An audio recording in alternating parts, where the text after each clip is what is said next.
Everyone, welcome to our channel. मैं हर बार बोलती हूँ कि किसी भी एग्ज़ाम की होती है प्रैक्टिस एंड रिवीजन, तो उसी को हम कंटिन्यू करते हुए आज की रिवीजन क्लास में डिस्कस करेंगे कुछ एमसीक्यूज़, और उनके थ्रू आपका रिवीजन भी हो जाएगा एंड आपकी प्रैक्टिस भी साथ साथ में होती जाएगी।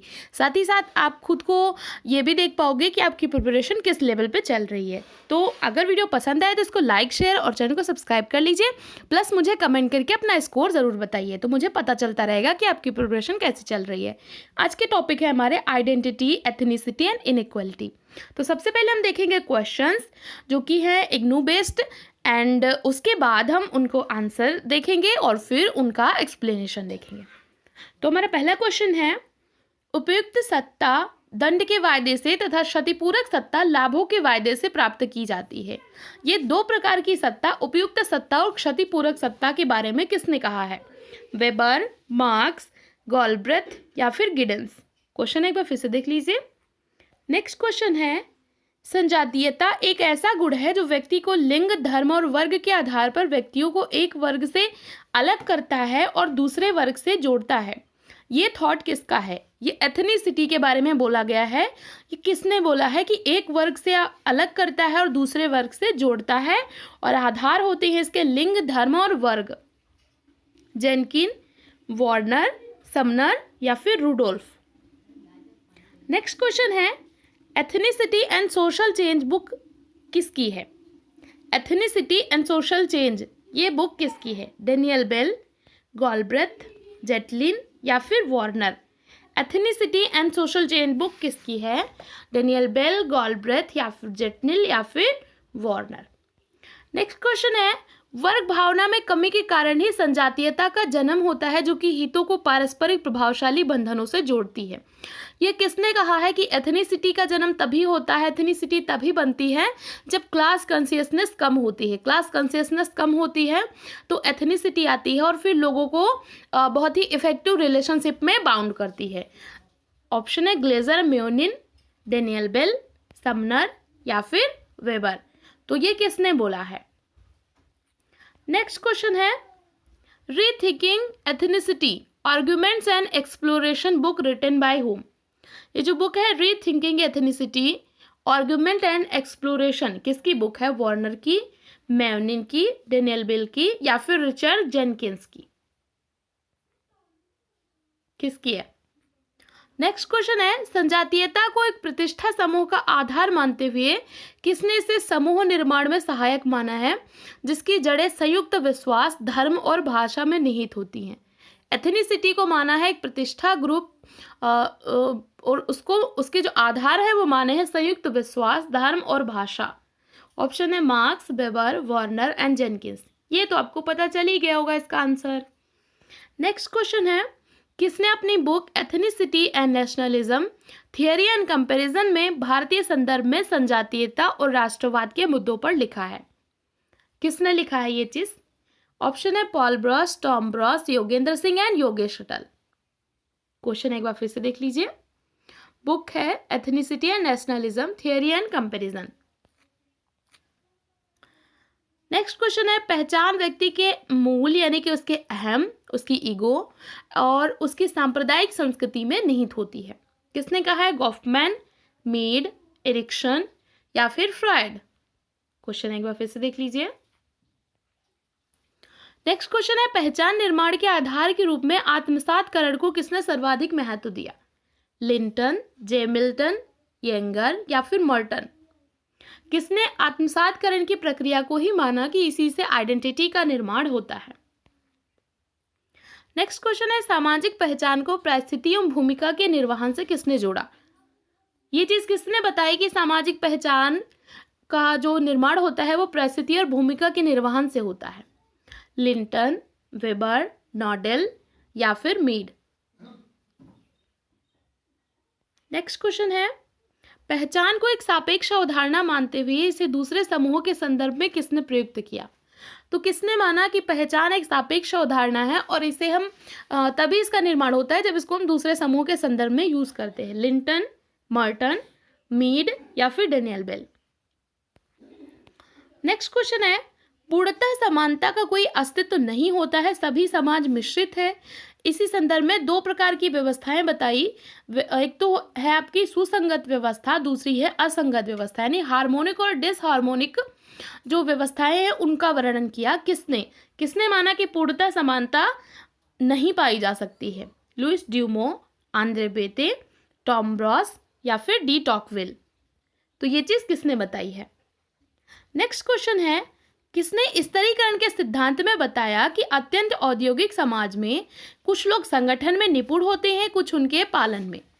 कुछ पदों की तुलना में कुछ विशेष पदों का महत्वपूर्ण होना प्रकार्यात्मक है। ये चीज किसने कही है? ऑप्शन है Davis and Moore, Parsons, Merton या फिर कार्ल मार्क्स। क्वेश्चन एक बार फिर से देख लीजिए। नेक्स्ट क्वेश्चन है, बुर्जुआ, प्रोलेटेरित, श्वेतवसन और श्रमिक इन चार वर्गों का जीवन अवसर के आधार पर वर्गीकरण किसने किया? Karl Marx, Weber, Melvin Tumin या फिर पार्सन्स। तो ये चीज किसने की है? नेक्स्ट क्वेश्चन, सामाजिक स्तरीकरण शोषण का आधार है, ये थोपी गई व्यवस्था है जो कि बुर्जुआ के हित में है। ये चीज किसने बोली है, किसका मानना है? प्रकार्यवादी विचारकों का, मार्क्सवादी विचारकों का, वेबेरियन विचारकों का या फिर जो अंतःक्रियावादी विचारक है उनका? किसने माना है कि स्तरीकरण थोपी हुई व्यवस्था है जो कि बुर्जुआओं के हित में काम करती है? तो ये है क्वेश्चंस। अब हम देखते हैं इनका एक्सप्लेनेशन एंड आंसर। तो पहला क्वेश्चन था, उपयुक्त सत्ता दंड के वायदे से और क्षतिपूरक सत्ता लाभों के वायदे से प्राप्त की जाती है। तो दो प्रकार की सत्ता, एक उपयुक्त और दूसरी क्षतिपूरक, ये बताई है आपके गॉलब्रेथ ने। गॉलब्रेथ ने बताई कि कभी कभी क्या होता है कि जो सत्ता होती है उसमें जो सत्तावान व्यक्ति होता है वो दंड का भय दिखाता है कि अगर तुम ऐसा नहीं करोगे तो तुमको दंड दिया जाएगा, तुमको इसके लिए जुर्माना भरना पड़ेगा या शारीरिक दंड होगा, कुछ भी ऐसे बोलता है। तो इसको उन्होंने नाम दिया उपयुक्त सत्ता। और जो सत्ता प्रलोभन दे करके, लालच दे करके, कुछ लाभों का वादा करके कि हाँ आप मेरे साथ आओगे, मेरा कहा हुआ मानोगे, मेरे कहने अनुसार करोगे तो आपको पुरस्कार मिलेगा, तो इस तरीके से की जाती है, तो उसको उन्होंने नाम दिया क्षतिपूरक सत्ता। तो ये है गॉलब्रेथ की। संजातीयता एक ऐसा गुण है जो व्यक्ति को लिंग, धर्म और वर्ग के आधार पर व्यक्तियों को एक वर्ग से दूसरे वर्ग में जोड़ता है तथा दूसरे वर्ग से अलग करता है। तो लिंग, धर्म और वर्ग, ये तीन आधार बताए और बताया कि एक वर्ग से जोड़ना तथा दूसरे वर्ग से अलग करना, ये सारी चीज़ें डेफिनेशन है वार्नर की। वार्नर ने कहा कि एथनिसिटी में क्या होता है कि व्यक्ति एक समूह से जुड़ जाता है, क्यों? क्योंकि उसमें समान गुण होते हैं, और दूसरे समूह से अलग हो जाता है, क्यों? क्योंकि उसमें असमान गुण होते हैं। तो हम जिससे ज़्यादा समान होते हैं उससे जुड़ जाते हैं, उसको अपना समूह मानने लगते हैं, उससे हमारा एथनिसिटी हमारी जुड़ जाती है। तो इन्होंने इसके लिए एथेनॉस वर्ड यूज़ किया वार्नर ने। बुक है एथनिसिटी एंड सोशल चेंज। ये किसने लिखी है? डेनियल बेल, गॉलब्रेथ, जेटलिन या फिर वार्नर। और ये जो बुक है ethnicity and social change, written by Daniel Bell. Next question है कि वर्ग भावना में कमी के कारण ही संजातीयता का जन्म होता है, जो कि हितों को पारस्परिक प्रभावशाली बंधनों से जोड़ती है।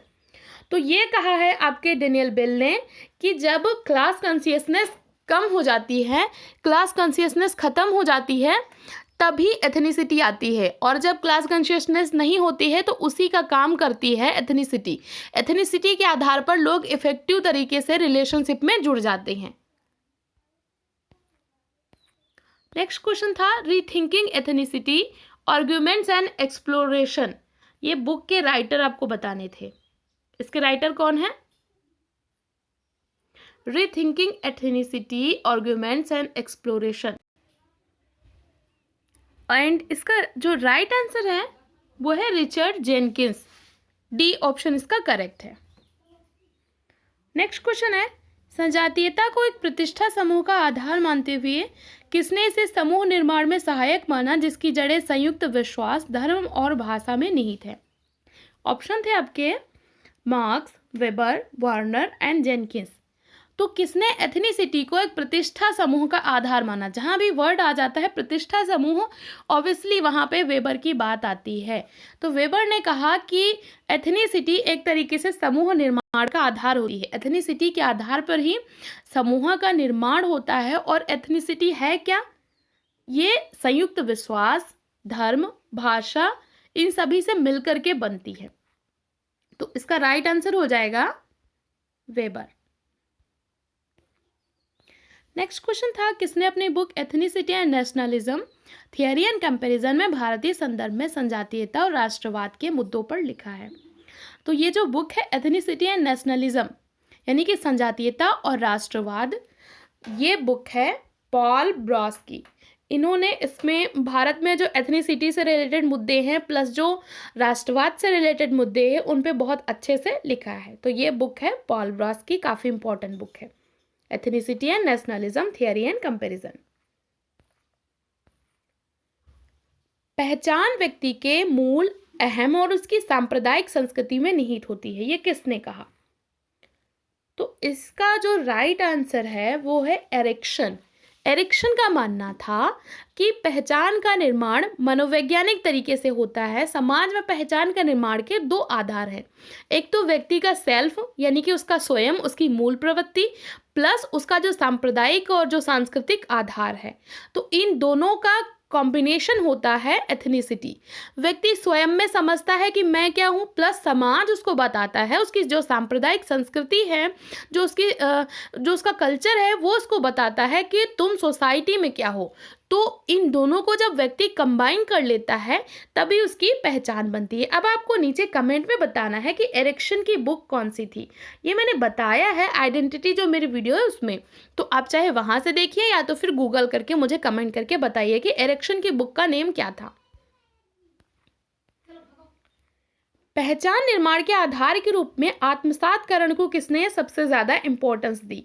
तो किसने माना कि आत्मसातकरण के कारण ही पहचान का निर्माण होता है? तो ये माना था आपके जे मिल्टन ने। जे मिल्टन ने माना था कि व्यक्ति जब समाज जो चीज़ें उसको बताता है उन चीज़ों को आत्मसात करता चला जाता है तभी उसकी पहचान का निर्माण होता है। सपोज दैट कोई बच्चा है, उस बच्चे ने जन्म लिया, फिर उसको नहीं पता है कि वो कौन है। वो अपने पिता से पूछता है कि मैं कौन हूँ, मैं एक लड़का हूँ या फिर मैं एक हिंदू हूँ या फिर मैं एक भारतीय हूँ या फिर मैं कौन हूँ। तो इस तरीके से वो अलग अलग पहचानों का आधारों के आधार पर वो पूछता है कि मैं कौन हूँ। फिर जो सोसाइटी उसको आंसर देती है उन चीज़ों को वो अपने अंदर एडॉप्ट कर लेता है, अपने अंदर आत्मसात कर लेता है, ग्रहण कर लेता है। तो उसी के आधार पर उसकी पहचान का निर्माण होता है। तो ये बताया था जे मिल्टन ने। जे मिल्टन की एक और बहुत ही इंपॉर्टेंट सी थियरी है, आप मुझे कमेंट करके बताइए कौन सी है वो थियरी, बहुत ही इंपॉर्टेंट सी थियरी है। नेक्स्ट क्वेश्चन है, सामाजिक पहचान को परिस्थिति और भूमिका के निर्वहन से किसने जोड़ा? तो इसका राइट आंसर है लिंटन। लिंटन ने कहा था कि समाज में पहचान का आधार होती है परिस्थिति और हर एक परिस्थिति के साथ में एक भूमिका जुड़ी होती है और इन्हीं भूमिकाओं के निर्वहन के आधार पर व्यक्ति की आइडेंटिटी बनती है। व्यक्ति की जैसी परिस्थिति होगी वो वैसी ही भूमिका निभाएगा और जैसी वो भूमिका निभाएगा उसकी वैसी ही पहचान बनती चली जाती है। जैसे कि अगर आप अच्छे काम करोगे, अच्छी भूमिका निभाओगे, अच्छे तरीके से अपने कामों को परफॉर्म करोगे तो सोसाइटी में आपकी जो पहचान है वो अच्छी बन जाएगी। तो परिस्थिति और भूमिका के निर्वहन से जोड़ा था लिंटन ने। नेक्स्ट क्वेश्चन था कि पहचान को एक सापेक्ष अवधारणा मानते हुए इसे दूसरे समूहों के संदर्भ में किसने यूज़ किया? तो ये यूज़ किया था आपके मर्टन ने। मर्टन ने कहा था कि पहचान एक सापेक्ष अवधारणा। सापेक्ष अवधारणा क्यों? क्योंकि ये दूसरे समूहों के संदर्भ में यूज़ होती है कि हमारा ये समूह है और वे दूसरे समूह हैं, हमें वो समूह अच्छा लग रहा है तो हम उसके संदर्भ में काम करना शुरू कर दिए।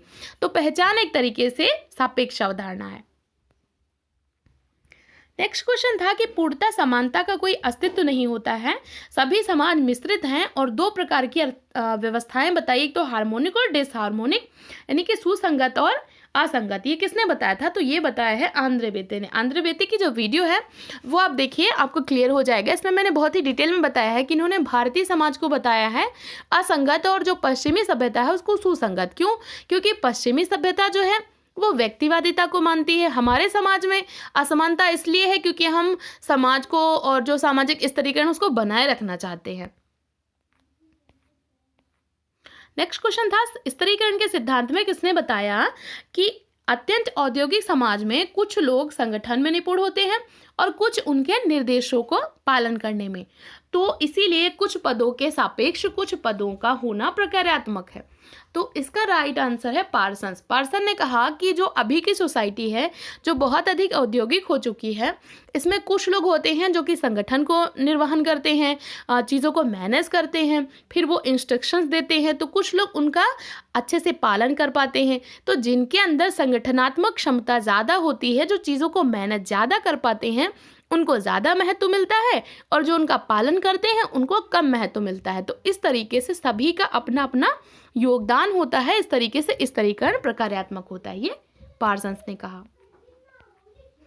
नेक्स्ट क्वेश्चन था, 4 प्रकार के वर्ग बुर्जुआ, प्रोलेटेरियट, श्वेतवसन वर्ग और श्रमिक, इन 4 प्रकार के वर्गों को जीवन अवसर के आधार पर किसने बताया? तो जीवन अवसर की बात कौन करता है? वेबर करते हैं। और 4 प्रकार के वर्ग भी इन्होंने ही बताए, बुर्जुआ, प्रोलेटेरियट, श्वेतवसन वर्ग और श्रमिक वर्ग।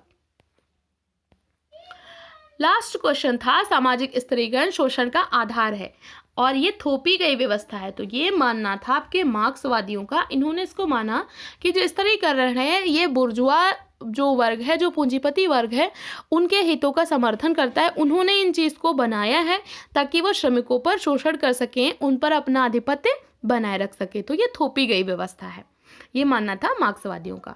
तो ये थे आज के क्वेश्चंस। आई होप आपको वीडियो पसंद आई होगी। मुझे नीचे कमेंट करके बताइए, क्योंकि आपके कमेंट्स जब मिलते हैं तो मुझे पता चलता है कि आपकी प्रिपरेशन कैसी चल रही है। तो कमेंट करके मुझे स्कोर बताइए अपना। प्लस जो मैंने 2 क्वेश्चन पूछे हैं वीडियो में, 2 क्वेश्चंस मैंने अभी पूछे हैं, आपने अगर पूरी देखी होगी तो आपको पता चला होगा। जो 2 क्वेश्चंस मैंने पूछे हैं उनके आंसर भी कमेंट करके बताइए। वीडियो देखने के लिए थैंक यू सो मच। ऐसे ही पढ़ते रहिए एंड अपने गोल की तरफ आगे बढ़ते रहिए।